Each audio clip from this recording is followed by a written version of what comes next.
Sejauh ini sih belum pernah. Belum ya? Belum pernah. Karena pertolongan yang mereka minta itu pada dasarnya itu lebih short term ya. Jadi hanya jangka pendek. Oke. Perlu sunat lagi?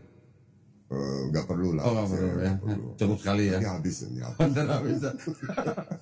Alhamdulillah ya, waktu itu kita udah pernah mendengar cerita seru daripada Ko Halim. Kali ini kita mau ngobrol-ngobrol lagi. Ya. Siapa tahu waktu itu ada yang belum diceritain kok, ya kan? Gimana nih? Apa kabarnya sekarang? Ko Halim ini kan malah menjadi pengurus mu'alaf ya? Di yayasan apa kok? Sementara ini sebetulnya saya freelance aja. Oh freelance? Freelance aja. Oh, ngurus mu'alaf juga ada freelance ya? Baru tahu sih. Freelance-nya gimana maksudnya? Ya maksudnya hanya relawan aja. Oh relawan, ya. Membantu mu'alaf atau membantu yayasan mu'alaf? Membantu yayasan mu'alaf. Oh membantu yayasan mu'alaf. Udah berapa mu'alaf yang dibantu? Ya lumayan, ada sekitar belasan lah. Belasan. Oh. Maksudnya dibantu gimana nih? Ya artinya mereka kan mungkin butuh teman curhat. Ya kan? Oh jadi kalau udah mau curhat ke Ko Halim bisa? Ya bisa. Saya juga mau curhat kok. Silakan. Sejok berapa kok sejok? Oh bisa begitu ya? Ya. Oke, terus selain itu? Ya buat dengerin curhat selain itu? Bimbingan juga. Kalau ada permasalahan agama juga kita diskusi. Oke. Masalah agama Islam. Agama Islam tentunya ya. Gak ada yang nanya Bible gitu kok. Kalau tanya Bible saya pasti carinya ya ke Kodondi lah. Masa gila saya sembarang ngomong ya nggak boleh. Oke. Nah biasanya yang paling sering ditanyain sama saudara-saudara kita yang mualaf itu tentang Islam itu apa? Ya awalnya sih mereka karena kan baru pindah ya, jadi mereka mungkin masih bingung mengenai hukum-hukum Islam seperti sholat itu bagaimana, wudu itu bagaimana, ya kita mulai dari awal-awal aja. Oh dari nol. Memang di yayasan mualaf itu nggak ngirim guru privat ke mualafnya? Sementara tidak ada, jadi saya yang bergerak. Mereka yang datang ya, ke Ko Halim. Atau saya datang ke rumahnya, kita ngobrol sambil ngopi gitu. Oh sambil ngopi, kalau mau dikasih kopi gimana? Kalau nggak kasih pulang. Kopi ya kita nggak datang. Oh gitu ya. Tengok bener ya, orang bina mualaf harus ada kopi ya. Oh belasan orang ya. Belasan orang. Rata-rata yang Ko Halim udah bina itu rata-rata laki perempuan atau campur? Kalau untuk perempuan ada khusus teman kita juga relawan perempuan, ibu-ibu khusus ngurus. Oke. Oh jadi bapak cuman. Saya khusus untuk yang laki-laki. Oh iya ya, nggak boleh soalnya. Sebaiknya jangan. Berbahaya ya. Bukan berbahaya, enak sih soalnya. Oh enak. Takutnya terjadi hal-hal yang diinginkan gitu ya. Betul, yang diinginkan itu yang kita nggak mau. Gitu ya. Nggak mau tolak maksudnya. Ya. Oh berarti Ko Halim juga ada kerjasama dengan ustadz-ustadz ya? Ya. Untuk membantu mereka juga ya. Membantu mereka kerjasama dengan ketua DKM dari masjid. Dengan masjid. Domisilinya mereka. Gitu. Oke. Ada yang punya masalah hukum nggak Pak? Sejauh ini belum. Tapi ada yang justru murtad kemudian.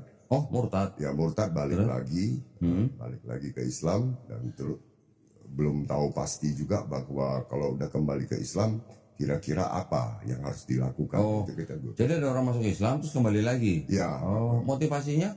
Ya motivasinya karena pernikahan dulu. Jadi dia menikah lalu dia pindah ke agama suaminya ya, kemudian dia balik lagi. Ya, biasanya kalau untuk yang perempuan kita ada dampingin dengan ustazah. Oke. Ya. Terus kalau ada begitu ada diskusi lagi? Ada, biasanya yang ditanyakan adalah secara hukum harus bagaimana. Oke. Tapi memang Islam itu kan tegas. Ya. Kalau memang sudah demikian berarti ada hal-hal yang mesti diikuti. Ya. Seperti kalau suaminya memang tidak bisa menyatu dengan agama Islam, ya berarti harus menempuh jalan bercerai. Itu memang sudah hal yang mesti dilakukan. Memang kalau ada sepasang suami istri, salah satu masuk Islam, secara hukum Islam pernikahan udah batal. Ya. Gitu, ya kan? Itu ada yang gitu. Ada yang gitu. Selain itu, ada yang mungkin masalah dengan orang tuanya atau disekap. Yang orang tuanya justru enggak. Yang lebih banyak itu justru masalah penghidupan. Maksudnya ekonomi. Jadi mereka ketika masuk Islam pun sebetulnya penghidupannya juga tidak baik-baik. Oke. Gitu. dia berharap dengan masuk Islam bisa lebih baik. Kan? Memang nyari duit di Makanya agama itu, gimana? ini sekarang Islam kan populer. Ya. Oh gitu. Populer jadi ya mungkin dia punya masalah dulu yang dia nggak bisa diatasi, dia berharap masuk Islam bisa lebih mudah diatasi. Oh gitu ya. Memang kita Ada yang punya motivasi begitu ya? Ada. Oke, siapa tahu saya masuk Islam jadi tambah kaya gitu. Ya, atau ada backing. Ada backing. Merasa ada backing. Ya. Oh nyari backing berarti. Memang fenomena mualaf ini sekarang macam-macam. Nyari backing. Nyari backing. Dulu pernah kepikiran Pak waktu masuk Islam nyari backing? Oh nggak pernah. Nggak pernah ya? Nggak pernah. Saya Kita juga nggak ada enggak, kepikiran saya- kayak gitu. Sama sekali nggak pernah. Iya. Oh ini ternyata ada orang masuk Islam cari Ya, backing. karena kan sekarang mualaf center itu kan menyediakan konsultasi hukum secara gratis. Nah, jadi mereka punya masalah, mereka pikir lari ke Islam, di situ dia bisa mendapat backup. Kan. Oh. Tapi tetap kita ada penegasan juga, kurang lebih seperti itu. Ya, ya, ya. Oke. Ada pengalaman-pengalaman yang gimana Pak sama yang dibantu gitu? Sejauh ini biasanya kalau mereka kesulitan, mereka sibuk nyari kita. Oh gitu. Nah, tapi begitu udah mulai ada penyelesaian, hilang biasanya. Oh, Nah, oke. itu sih wajar aja. Dilupain gitu ya? Dilupain wajar aja. Ini nggak Kasihan Pak ya berarti pengurusnya. Ini relawan aja kayak begitu. Iya, iya, ya itu relawan sih. Iya ya, kalau relawan gampang dilupain ya. Dilupain. Kasihan ya. Udah gak digaji, dilupain pula gitu. Oke, nah selain daripada mungkin tadi masalah pasangan, masalah ya karena untuk masalah pernikahan gitu ya. Selain itu ada dengan masalah mungkin pekerjaan atau Ada juga masalah mistik. mistik. Mistik. Jadi ada satu pengalaman, saya punya satu orang mualaf. Begitu dia masuk Islam, kita minta dia belajar, dia bilang dia nggak usah belajar katanya, karena tiap malam Diajarin. diajarin sama Nabi Sulaiman kan. Wih, Nah, luar apa biasa. lagi nih mistik ini? Mistik. Ada begitu? Ada yang begitu. Nah terus dites nggak? Ya udah coba-coba kamu sholat gitu. Intinya bahwa dia tuh selalu dikunjungi sama ulama-ulama zaman dulu. Wih, Nabi Musa gitu loh. wih, itu daftar dulu kan tuh kalau kunjungin dia tuh. Jadi Ada yang begitu. kebablasan. Wah. Nah, akhirnya kita pelan-pelan mengarahkan. Memang butuh waktu. Karena kan perpindahan itu kan satu hal yang mungkin juga pengalaman unik buat dia. Baru dengar saya nih ada yang begini nih. Oke, kalau masalah ekonomi ada, masalah pernikahan paling banyak lah ya. Ya, minjem duit lagi juga ada. Oh minjem duit juga ada? Duit juga ada. Dipinjemin nggak? Ya kadang-kadang kita bantu lah. Oh dibantu, bukan dipinjemin. Nggak dipinjemin. Bantu aja. Kita bantu aja. Oke, kalau dibantu kan nggak usah balikin. Ya nggak usah kembali. Kalau dipinjemin harus balikin. Nah, kita juga repot balikinnya kapan kan jadi masalah. Enggak, maksudnya akadnya harus jelas gitu ya. Kalau Ya, bantu. Kita bantu, Balikin, tidak ada pinjemin, kita bantu aja. Oke. Semampu kita bisa. Iya, iya. Tapi mereka bilangnya pinjem gitu ya. Biasanya kan gitu. Biasanya pinjam, Ya. biasanya pinjam. Kita bilang udah nggak usah pinjam, bawa aja. Yang penting bisa cepat selesai masalahnya. Iya, iya, iya. Udah dong Pak, bantu kita juga. Ya makanya tinggal daftar aja. Tinggal daftar ya. Nanti saya minta lagi sama orang lain ya. Oh iya, iya.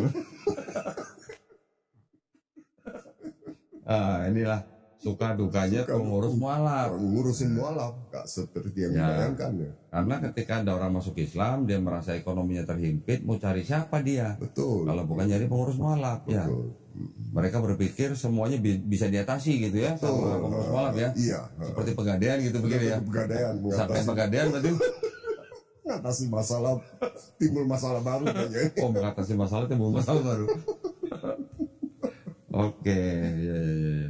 Nah itu Bapak juga kerjasama dengan masjid. Ya, Jadi untuk pembinaan mereka belajar sholat dan ikro segala macam, mereka datang ke masjid berarti. ya. Jadi ada ustadz yang kalau ada waktu ya dikumpulin, mereka kan belajar. Tapi Seminggu biasanya, seminggu sekali, seminggu 2 kali. Tapi intinya agak sedikit kurang minat untuk itu. Karena mereka sibuk kan dengan urusan pribadi dia seperti masalah penghidupan dia yang masih berantakan segala macam itu masih sibuk ngurusin itulah. Jadi kita paham aja. Ya, ya, ya. Memang sih butuh waktu. Ya, ya, ya. Oke. Jadi ya itulah ya tugas kita ya buat mengurus mereka. Walaupun mereka sibuk juga harus menyempatkan diri untuk belajar Islam. Betul. Jadi mereka masuk Islam bukan cuma jadi Islam KTP gitu ya, Betul. tapi juga menjalankan Islamnya gitu. pengajian-pengajian juga suka diundang. Ya, pengajian-pengajian, malah kemarin kan kita bikin acara untuk santunan mualaf juga kan. Ya. Alhamdulillah juga pada hadir. Walaupun kadang-kadang Biasanya kalau yang biasanya nggak muncul. biasanya nggak muncul. Kalau ada event biasanya muncul. Kalau ada sumbangan baru orang muncul. Nggak apa-apa, nggak apa-apa. Yang penting mereka masih ada lah, masih eksis. Masih eksis gitu ya. Masih eksis. Ya. Itu Bapak kerjakan mengurus para mualaf itu sendiri atau sama istri? Istri juga ikut, tapi lebih banyak saya sendiri sama beberapa teman bantu. Kita bantu mereka. Ya. Ada nggak Pak yang sampai mereka minta tolong, terus Bapak nggak bisa nolong gitu? Sejauh ini sih belum pernah. Belum pernah. Karena pertolongan yang mereka minta itu pada dasarnya itu lebih short term ya, jadi hanya jangka pendek. Misalnya mereka gak ada beras ya kan, listrik belum bayar, kita masih bisa bantu. Nah itu rata-rata mualaf-mualaf yang minta tolong seperti itu, misalnya gak ada beras, listrik belum bayar, itu rata-rata mualaf-mualaf yang terbuang dari keluarganya atau enggak? Ya, mualaf-mualaf seperti itu biasanya di satu keluarga itu dia masuk Islam sebetulnya sudah lama. Cuma timbul masalah baru, misalnya dia tuh sempat nganggur misalnya. Jadi dia datang lagi, dia minta bantuan gitu loh. Kalau mualaf-mualaf baru malah masih belum terlalu bermasalah, masih stabil lah ya, masih ada penghasilan walaupun masih kurang gitu loh. Nah kalau mualaf udah lama, terus lagi susah minta tolong lah, terus apa bedanya sama muslim-muslim yang lain? Betul. Jadi udah kita anggap sebagai salah satu cara untuk kita dapatkan amal aja. Begitu ya. Nggak usah terlalu diperhitungkan lah. Kan sebenarnya gini Pak, kalau misalnya Bapak dimintain tolong sama orang-orang ya entah itu mualaf, entah itu ya muslim dari keluarga Islam yang memang membutuhkan bantuan, itu kan sebenarnya kan kalaupun kita tidak bisa membantu semua, kan kita bisa kerjasama dengan misalnya Basnas misalnya gitu. Ya. Itu boleh juga tuh Pak. Betul. Kita juga ada sih, minta Basnas juga, cuma mereka kan punya tata cara ya, punya tata cara, mereka juga ibarat kata ada aturan mainnya lah ya. Kadang-kadang mualaf itu kan butuhnya cepat, jadi kita atasi aja, selama kita masih bisa. Itu aja. Nah, sambil kita pikir kalau mau jangka panjang berarti nanti ke Basnas. Jadi kalau satu orang butuh di bawah 10 juta mah udah tutup gitu ya. Di bawah 10 juta belum bisa tutup itu. Kirain tadi tutup dulu katanya. Yang benar dong Pak, yang konsisten dong. Saya mau bilang 20 juta nanti saya ketinggian. Bilang 10 juta ternyata belum bisa tutup, gimana dong? Ini sebentar lagi ada yang telepon minta alamat nih kayaknya. Gitu ya? Minta nomor telepon biasanya. Alamat apa maksudnya? Nomor telepon. Nomor telepon siapa? Bilang di bawah 10 juta kan. Gitu. Udah siap-siap ada. Ya udah nomor Bapak, cantumin nomor Bapak.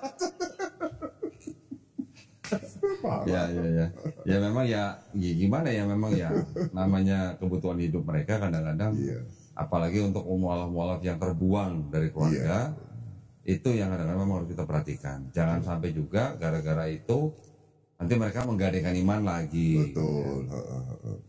Tapi mau sampai kapan ya? Ya, tapi kalau menurut saya sih sebenarnya kondisi kayak begini ini kalau sampai bertahan lama itu berarti akidah dan tauhidnya harus dipertanyakan. Itu dia masuk Islam itu tujuannya apa?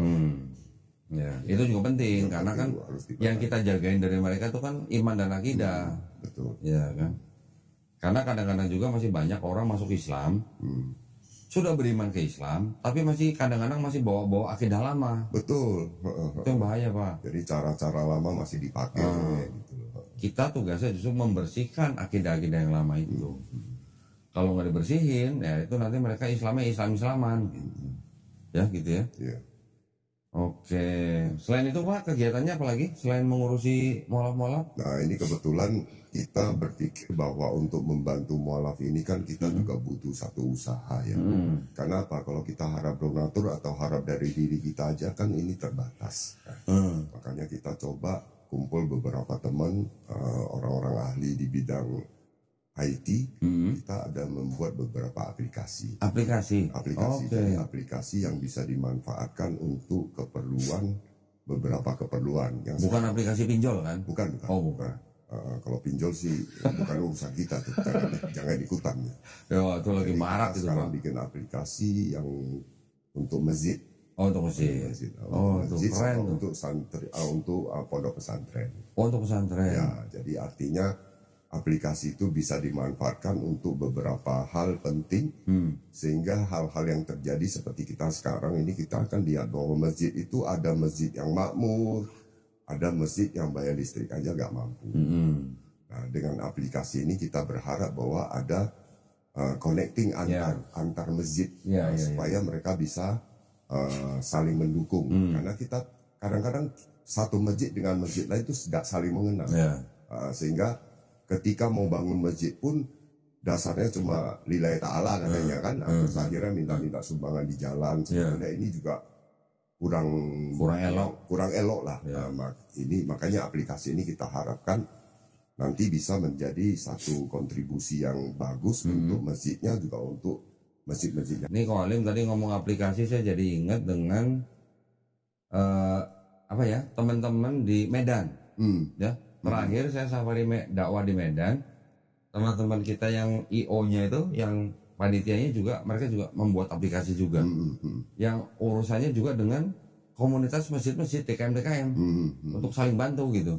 Seluruh Indonesia juga tuh dia. Oh gitu. Oh ini mungkin sama berarti ya, mirip ya? Beda kali ya. Beda ya. Sekarang kan artinya kalau untuk aplikasi kita, kita sudah siapkan, mungkin nanti ada yang bisa menyampaikan ya mengenai sedikit perkenalan mengenai aplikasi yang khusus itu. Coba ada orangnya Pak? Ada. Oh, orangnya. Pak Eko sarjana hukum. Waduh, boleh. Ada sarjana hukumnya. Ini boleh. Oke. Masuk Pak Eko. Masuk. Ini kita perkenalkan Pak Eko Prasetyo. Di situ aja, di situ. Nah, di sini apa di mana? Tok. Hah? Di sampingnya Ko Halim. Saya aja mendingan. Jangan jauh-jauh, hilang. Enggak takut jebol ini. Udah? Nah, Mas Eko. Waduh, Mas Eko ini yang membuat aplikasi itu tadi. Ya, ini tim kreatifnya. Ada tim juga. Oh, ada tim. Ya, betul. Mas Eko bagian dari tim itu. Ya. Nama aplikasinya Mas? Satu kubah. Satu kubah. Betul. Ini untuk apa nih aplikasi ini? Nah, istilahnya kan gini. Kita melihat dari yang mungkin dari dibicarakan sama Ko Halim, yang disampaikan setidaknya umumnya seperti itu. Tapi kan kita pikirkan juga bahwa masjid sekarang kan istilahnya harus makmur lah. Setidaknya minimal lah harus makmur dan ada pendapatan mandiri. Tidak dari sumbangan ataupun donasi gitu kan. Ya. Nah, di aplikasi ini kita bangun untuk masjid ini supaya dia mandiri, Pak. Contohnya kita bisa buka UMKM masjid. UMKM masjid. Iya, melalui aplikasi itu. Sumpama di setiap jamaahnya dalam satu lingkup itu, kayak DKM itu kan ada wilayah tuh. Ada usahanya apa segala macam, bisa dimasukkan di aplikasi itu, diumumkan. Atau di branding lah hasil usahanya seperti itu. Jadi nanti masjid itu mendapatkan fee dari situ juga. Oke. Nah, kemudian kita kan melihat dari sekarang juga ada beberapa apalagi namanya travel ya Pak. Travel umroh contohnya.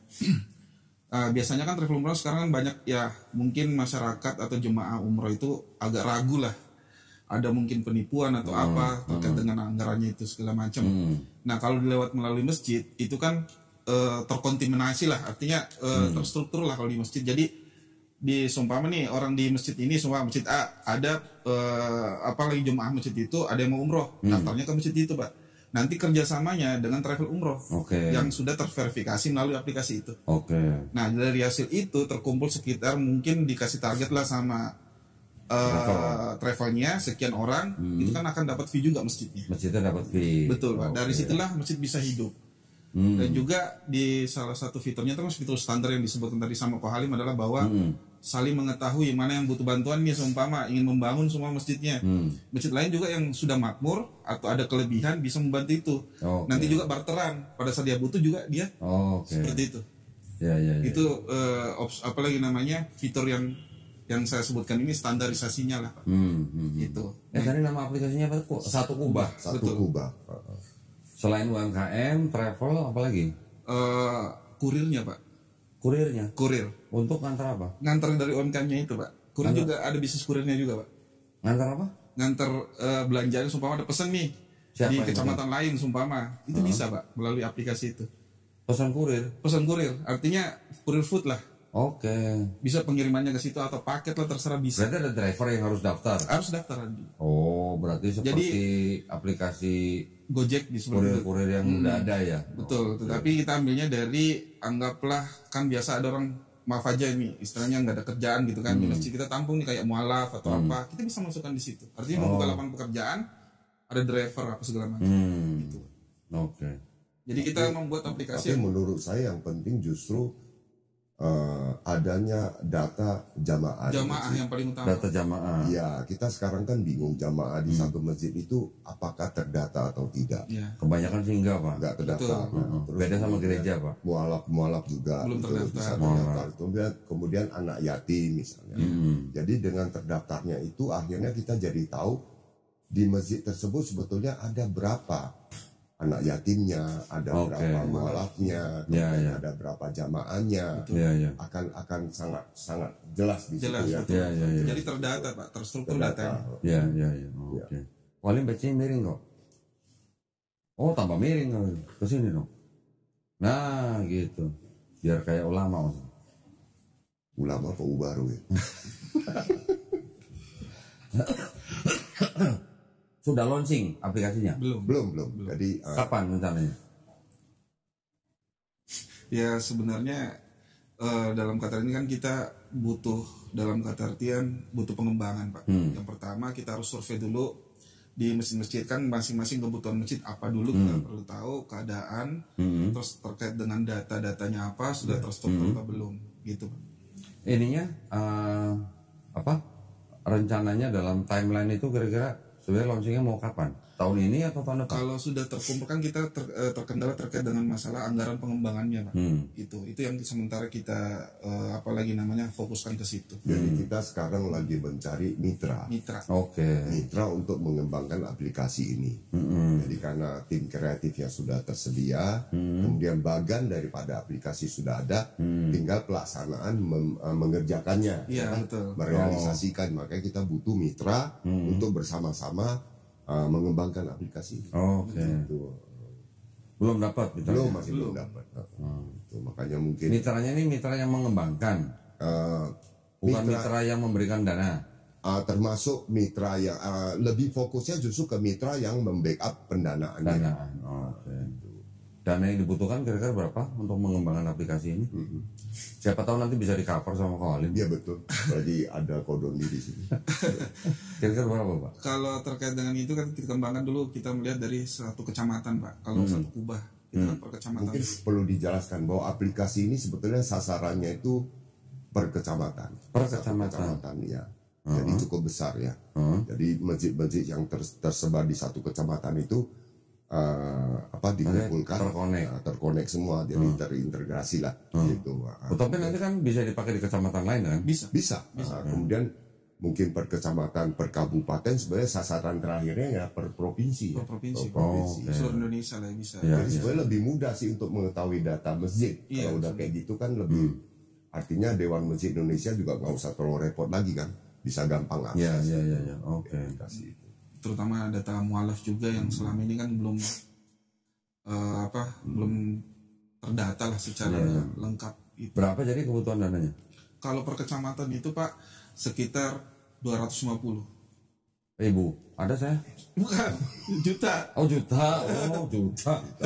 250 juta per kecamatan. Per kecamatan. Oh, lah nanti kalau minimal itu Pak. Kalau jadi satu provinsi jadi berapa tuh?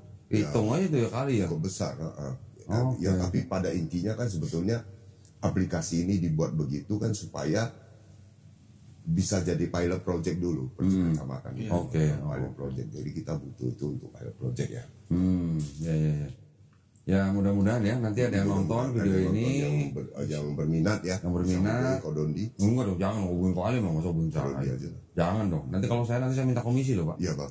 Jangan. Mau udah ngerti kok ini biasa kan begitu. Aplikasi dari Ko Alim sama Pak Eko ya jangan langsung lah.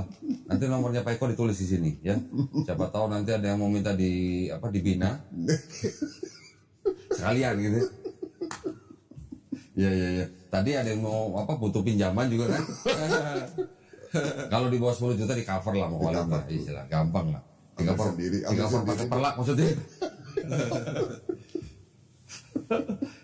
Ya mudah-mudahan ini adalah sebuah upaya di dalam rangka kita menyatukan masjid-masjid supaya kita bisa saling bantu ya, antar masjid bisa saling bantu per kecamatan ya berarti ya. Oke. Untuk tahap awal itu. Biasanya satu kecamatan tuh berapa masjid Mas? Ya mungkin Variatif ya. variatif sih, apalagi namanya relatif lah istilahnya, berubah-berubah lah. Ada nggak menentu bilang harus 100 atau apa. Data masjidnya sendiri udah punya belum? Ada Di sih. seluruh Indonesia gitu? Seluruh Indonesia belum, Pak. Oh belum. Belum. Oke. Yang saya tahu yang dari hasil survei kemarin dari sini sekitar 80 masjid. Masjid besar ya Pak, bukan musola. Iya iya. Iya. Masjid besar gitu. Oh belum musola. Belum musola. Berarti lebih banyak lagi kalau musola itu Iya, ya. karena sistemnya nanti masjid yang mendata musolanya. Oke. Seperti itu kan ada induknya, anggaplah ada induk ini yang membawa kayak di Citra atau masjid Cikal yang besar. Jadi dia masjid-masjid kecilnya itu didata sama dia, seperti itu. Iya iya iya. Iya. Tadi UMKM, travel, kurir. Udah ini aja. Masih banyak. Sebenarnya masih banyak sih Pak terkait dengan pendapatannya itu. Fiturnya itu masih banyak. Iya, nanti pada saat itu nanti kita bisa jelaskan secara rinci. Ini cuma gambaran umumnya aja untuk apa lagi namanya, keuntungan masjidnya sendiri Pak. Itu. Jadi mereka nggak asal make, tapi mereka mendapat pendapatan dari sisi itu. Oke, tadi bisa dapat apa kelebihan yang dari apa bonus atau komisi yang dari apa travel gitu ya. Dari usaha itulah. Ya. Oke. Saya sebenarnya ada sebuah proposal juga sebenarnya. Mungkin bisa dipakai di dalam aplikasi itu ya. Saya nggak tahu bisa apa enggak. Saya baru-baru ini ditawarin sebuah program baru namanya wakaf air. Oh, wakaf air. Air minum Pak, bukan air mandi ya, air minum. Jadi kita menawarkan produk beberapa paket gitulah, ya. Ada paket ini, yang paket ini misalnya isinya itu adalah mesin dispenser. Ya, dispenser ini dia menampung air dari luar, bisa air pump, air apalah ya, air sumur misalnya. Masuk ke dalam alat ini, keluar tinggal diminum gitu. Oh, Yang diminum ini kelasnya kelas, saya nggak boleh sebut merek ya. nggak boleh. Jangan ya. Kan kalau di air itu ada yang namanya TDS Pak ya. TDS itu adalah Total Dissolved Solids. Berapa tingkat apa? pH. Bukan pH. Kayak semacam apa logam ya. Mineral. Kandungan mineral. Tapi yang solid Pak. Ya. Contohnya yang paling bahaya kan logam. TDS itu kan kalau nggak salah menurut dari Kementerian Kesehatan yang aman diminum manusia itu kan yang TDM-nya di bawah 500 ppm. Ya. Air dari sumur atau dari pump masuk ke dalam itu, misalnya air itu tadinya misalnya 200 ppm atau 300 ya. Masuk ke alat itu, mesin itu bisa bikin TDS-nya air itu di bawah 20. Dengan teknologi apa? Teknologi filter. Nah, teknologinya itu ada satu nama istilah yang apa ya? Bukan filterisasi ini aja. Coba pinjam itunya, brosurnya. Satu-satu. Nah, saya mungkin belum perlu sebutin mereknya karena ini nanti dengan teknologi apa ya kemarin saya lupa istilahnya, reverse osmosis. Oh iya. Nah, dengan reverse osmosis ini yang bisa menyaring partikel-partikel di dalam air sampai begitu aman untuk diminum. Gitu. Jadi konsep teknologinya itu RO namanya. RO betul. Ini semua pabrik air mineral itu pakai konsep seperti itu. Kita tahu air minum botolan ya itu kan macam-macam TDS-nya. Betul. Yang paling bagus itu kan berkisar antara 20 TDS-nya. Ada yang sampai 80, ada yang sampai di atas 100. Bahkan ada 140. Ya walaupun tetap aman diminum, tapi mesin ini bisa menghasilkan TDS 20, bahkan di bawah 20. Di studio kami sudah coba dong. Oh. Ya. Di rumah saya belum. Belum, harus daftar. Tuh ya, terus saya udah pasang satu. Saya ambil paket yang filter air dan juga dengan ini. Ini adalah air purifier. Ya. Kemarin kita sudah coba tes, airnya berasal dari pump. Ya, masuk ke dalam mesin itu. Ketika kita tes, TDS-nya sekitar 84. Ya, udah di bawah 100. Berarti udah bagus nih. Berarti sebenarnya kalau mau nekat minum juga nggak apa-apa sebenarnya. Karena ada air botolan aja yang TDS-nya di atas 100 gitu ya. Betul. Air pump kita dites 84, masuk ke mesin ini keluar cuma 5 TDS. Luar biasa. 5 loh, ya. Padahal batasnya 20, ini jauh di bawahnya 5. Nah, jadi air itu sangat sehat untuk kita minum. Air purifier ini juga banyak sekali fiturnya. Ini juga katanya ini bisa membantu orang-orang penyakit apa misalnya asma atau apa. Ini sangat bagus gitu manfaatnya. Nah, maksud saya, contoh misalnya di sebuah masjid misalnya, ya kan, pasti kan juga menyediakan air minum. Ya. Betul kan? Sekarang biasanya kan menyediakan air minum dengan apa? Galon. Ya? Galon. Ada beberapa masjid yang saya tahu, mereka juga memasang filter, tapi dengan tabung yang besar-besar gitu lah. Ya. Ini sangat-sangat simpel, kecil begitu. Di rumahnya Pak Halim nanti juga boleh dicoba, tes airnya berapa TDS-nya. Nanti dengan alat ini, itu akan sangat bagus. Nah, biasanya kita beli air galon berapa sih? 1 galon itu berapa sih kira-kira? 1 galon 7.000. Oh itu Isi ulang. Isi ulang. Kalau yang 19 19-20 lah ya. Dengan alat ini itu bisa menghasilkan 1 hari 3 galon. 1 hari 3 galon. Ya.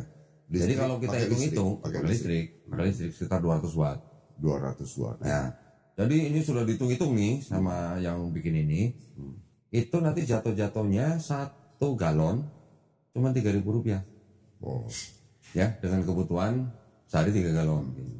Jadi dari harga airnya itu akan nanti jatuhnya jauh lebih murah. Sama aja kalau kita pasang dispenser kan juga listriknya sekitar segitu kan Pak. Iya. Kalau pakai dispenser. Ya 200. Itu airnya udah air dari galon yang kita beli gitu kan. Tapi ini cuma masukin air dari pump, keluar kita udah bisa minum dan kualitasnya atau TDS-nya jauh lebih bagus daripada air galon yang dijual di pasaran. Gitu. Ini mungkin bisa masuk dalam aplikasi itu. Iya. Misalnya ada orang yang mau mewakafkan air untuk masjid tertentu gitu. Bisa juga. Jadi dari beberapa paket ini macam-macam, ada yang sebulannya berapa ya? 300.000 kurang lebih lah, 270 sampai 270.000. Ada yang 390.000 atau 400.000 lah. Yang saya ambil ini sebulan 400.000, tapi dengan kontrak gitu. Kontraknya nanti ada 4 tahun, 5 tahun atau sampai maksimal 7 tahun. Gitu. Dan ini sudah dipastikan sistemnya mirip seperti MLM tapi bukan MLM. Ya. Dan di dalam sistem ini sudah dicek ke teman-teman kita semua yang ahli-ahli ilmu dalam Islam, tidak ada ribanya. Tidak ada riba ya. Nah, ya, jadi mudah-mudahan siapa tahu nanti bisa kita kolaborasikan masuk ke dalam aplikasi itu. Betul. Ketika ada orang yang mau mewakafkan air senilai 400.000 sebulan, tinggal pasang di tempat yang diminta. Ya, siapa tahu ya nanti insya Allah ya. Boleh dipelajari. Oke. Nanti boleh juga nih Pak Halim bawa nih satu nih. Nanti pasang dulu di rumah Pak Halim satu gitu. Buat nyobain dulu. Buat testimoni gitu. Ini jadi jualan ini. Kontennya konten jualan ini. Konten jualan jadi ya. Luar biasa. Loh, tapi kan kita membuka peluang bagi orang yang mau wakaf air. Betul. Gitu. Begitu sekarang kita jual bacang dah. Jual bacang. ya kita kan apa kita berupaya sesuatu yang insya Allah bermanfaat buat umat Islam. Dan ini bukan cuma buat umat Islam aja loh, siapa aja bisa loh. Dan ini bagus. Oke, insya Allah ada lagi Pak yang mau diceritain tentang gimana aplikasi, masih ada yang mau ditambahkan? Ya istilahnya kami juga lagi namanya terkait dengan masalah pesantren. Aplikasi kita buat untuk pesantren. Artinya untuk manajemen mereka di pesantren kan selama ini mungkin ya kita bisa membantu manajemennya di pesantren. Terkait dengan orang tua santri yang ingin tahu kegiatan anaknya apa jadwal apa segala macam kan kebanyakan kan sekarang banyak kasus-kasus di televisi tuh terkait dengan inilah pembulian inilah. Nah itu tujuan kita membuat aplikasi itu namanya Santri Cerdas. Itu untuk memanajemen mereka terkait dengan pendidikannya juga terkait dengan apalagi namanya kajian-kajian juga bisa dilihat langsung di situ oleh ustaz-ustaz yang ada di pesantren. Mempermudah aja seperti itu. Ya. Sistemnya sama sih Pak, untuk menguntungkan pesantren juga ada, bisnis untuk anunya juga ada. Seperti itu kita terapkan di situ juga. Sama kayak di Santri Kuba itu. Berarti kalau bisa di pesantren juga bisa di sekolah umum berarti? Bisa ada sekolah umum. Ada. Kalau sekolah umum cerdas. Cerdas namanya Pak. Kita udah siapin 3 aplikasi. 3 aplikasi. Ini ngomong-ngomong berarti pemodalnya Pak Halim berarti? Pemodalnya kita masih berharap ada kerjasama. Kerjasama. Iya. Kita konsep top. Modalnya nggak gede kok. Nggak gede. Cuman berapa tadi? 250 juta per kecamatan. Per kecamatan. Oke. Nah, Bapak udah modalin berapa kecamatan? Akan segera kita. Insya Allah. Segera. Segera. Ya. Insya Allah ya. Insya Allah. Ya, yang penting kita niatnya baik. Iya. Ya, untuk kemaslahatan umat gitu ya, melalui masjid-masjid. Iya, betul. Oke, ada lagi yang mau ceritain? Cukup. Insya Allah cukup. Cukup? Dari Koalim cukup? Cukup. Ini belum ngomongin yang ini nih Yang apa mau bicara? yang kisah pribadinya nih. Kisah pribadi. Yang apa? mungkin dulu di sini belum diceritain gitu, ada yang mau ceritain lagi?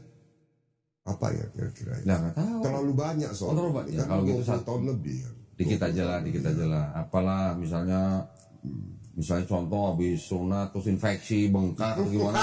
Ya sunat-sunat melulu, aduh kacau deh. Ceritanya nanti habis sunat bengkak terus berdoa gitu. Berdoa ya. Ya Allah, sembuhkanlah sakitnya tapi kekalkanlah bengkaknya. Gitu kan bisa begitu loh.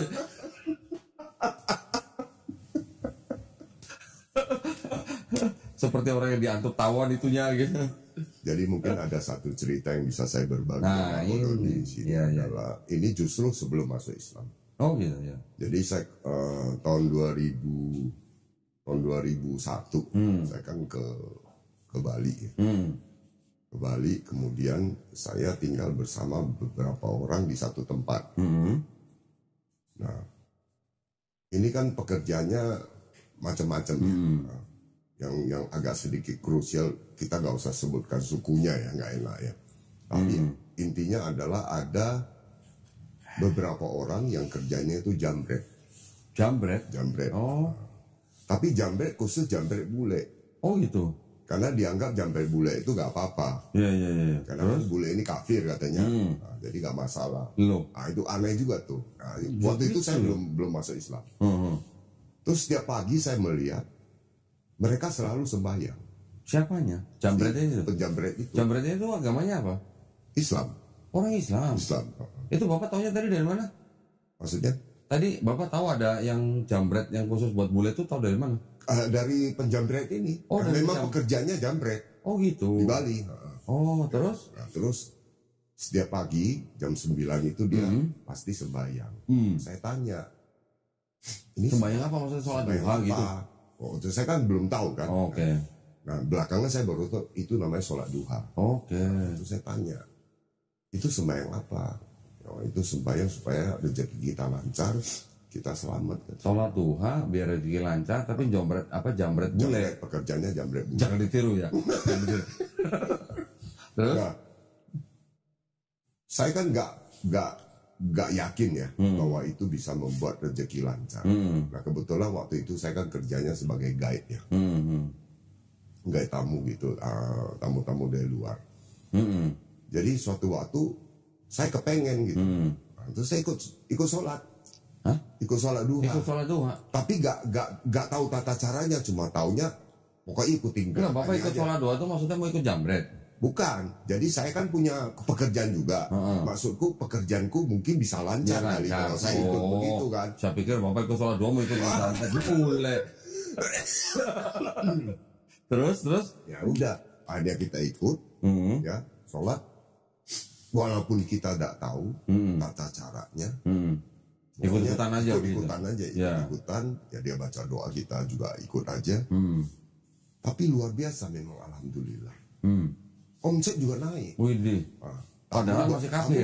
Padahal masih kafir tuh. Widih. Belum mengucapkan 2 kalimat syahadat, belum apa. Itu kafir sholat duha aja omset banyak. Omset banyak. Gimana orang Bagaimana muslim kalau dong, orang tuh? muslim? Nah, Iya. itu akhirnya mungkin disitulah bibit-bibit untuk saya diberikan hidayah sama Allah itu mungkin di situ. Oke. Nah, jadi- Berapa lama ikut sholat duha, Pak? Cuma sekali Lumayan, atau? ada sampai 6-7 bulan. Oh, selama 6-7 bulan sholat duha. Sholat duha Tapi masih kafir. masih kafir. Saya kan tahun 2004 baru masuk Islam.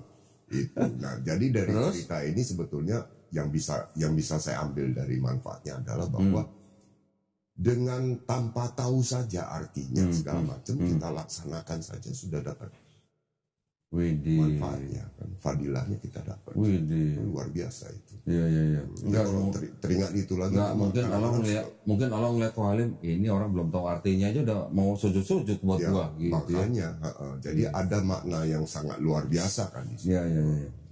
Itu cerita yang saya mau. Terus Bapak nggak nanya jambretnya itu kalau selama sholat duha ngejambret omsetnya naik nggak gitu? Intinya mereka itu terakhir ketika saya banyak ngobrol sama mereka, sebenarnya mereka itu bukan mengejar hasil. Nah terus? Jadi artinya mereka merasa bahwa kalau mereka sudah sembahyang, sudah sholat duha pagi, apapun yang terjadi mereka siap terima. Gitu. Seperti persiapan gitu loh. Saya nggak paham maksudnya apa gitu loh. Karena kan bisa aja terjadi pada saat penjambretan itu kan melanggar hukum ya. Bisa juga jatuh atau mungkin dipukulin nasya atau apa. Mereka sudah siap, sepertinya sudah siap. Memang gaya-gaya seperti itu. Ya, tapi kan jambret kan juga nggak boleh Pak dalam agama Islam ya gimana? Ya walaupun bule itu kafir kan kita juga nggak boleh ngambil harta orang. Betul. Gimana? Nggak, saya nggak tahu dari mana itu ajaran. Mau ngejambret sholat duha dulu. Ya elah. Itu pernah gitu saya ya? ketemu orang-orang seperti itu. Berapa? Banyak orang? Kita kumpul itu kurang lebih kalau untuk timnya mereka itu ada sekitar 3-4 orang. Ada lagi yang khusus main barang antik. Itu kita kumpul satu tempat. Barang antik? Jual barang antik. Itu ada beberapa juga di sini. Ya, kalau semua dari luar daerah sih. Iya kalau orang jualan, sholat duha itu bagus ya. Itu jualannya juga gak bener. Jualannya gimana? Jualan juga gak bener. Jadi barang antik itu dibuat, bukannya memang antik bener. Jadi ada ada caranya. Iya. Ya, dari cerita ini sebetulnya yang ingin saya sampaikan adalah bahwa Allah itu maha besar. Gitu. Dalam kondisi kita gak tahu tujuan saja sebetulnya. Itu sudah dikasih. Seperti yang Halim lakukan. Iya. Sudah dikasih bonusnya. Terus kenapa cuma sampai 7 bulan? Ya habis itu bubar. Apanya? Habis itu kan bubar semua. Kan apanya bubar? Terjadi bom yang bom Bali. Bom Bali ya. 2002 itu kejadian. Itu udah bubar, udah nggak di situ lagi semua. Pindah tempat. Sholat duhanya pindah tempat atau orang-orangnya juga udah ada. Saya juga udah pindah. Bapak pindah juga. Ke tempat yang baru, Bapak nggak sholat duha? Udah enggak. Karena nggak ada temennya. Karena bidangnya beda. Tapi kan jadi omset juga. Kirain lah lanjut gitu sholat duhanya. Ya itu orang kafir bisa sholat duha ya. Ada saya juga pernah dengar begini Pak.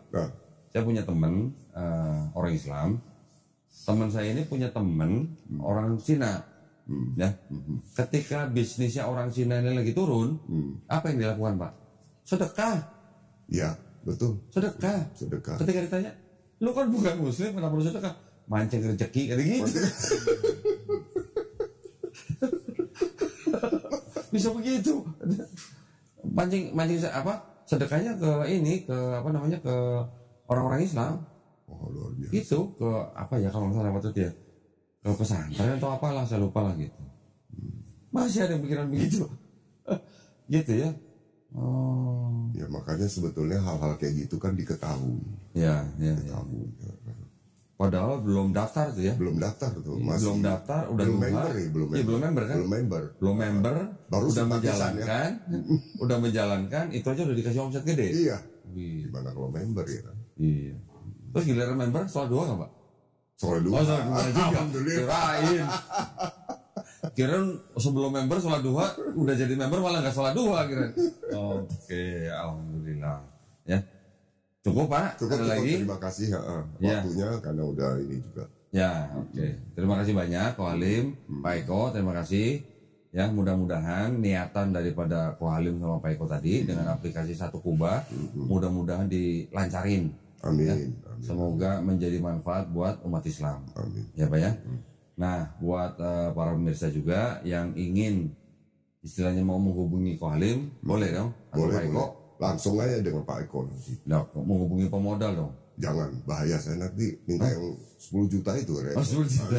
Ya, nanti ada nomor handphone yang bisa dihubungin ya. Yang bisa dihubungin. Ya, oke. Buat para pemirsa juga yang ingin mendukung perjuangan dakwah kami, dipersilakan untuk mengirimkan ke Bank Muamalat dengan nomor rekening sacap sampai. Iya, 30 300 300. Sampai mana? Sampai mana pokoknya? Sampai jannah, Pak. Amin. Ya, atas nama Yayasan Karena Mualaf Indonesia, dan bisa konfirmasi ke nomor handphone 0813 9883 7007. Barakallahu fikum, semoga partisipasi para pemirsa diterima di sisi Allah SWT sebagai amal jariah ya. Amin ya rabbal alamin. Baik, kalau gitu kita pamit, Pak. Oke. Ya, undur diri, kita ketemu lagi di konten-konten selanjutnya. Barakallahu fikum, akhir kata wabillahi taufiq wal hidayah. Wassalamualaikum warahmatullahi wabarakatuh. Waalaikumsalam. Terima kasih, Pak.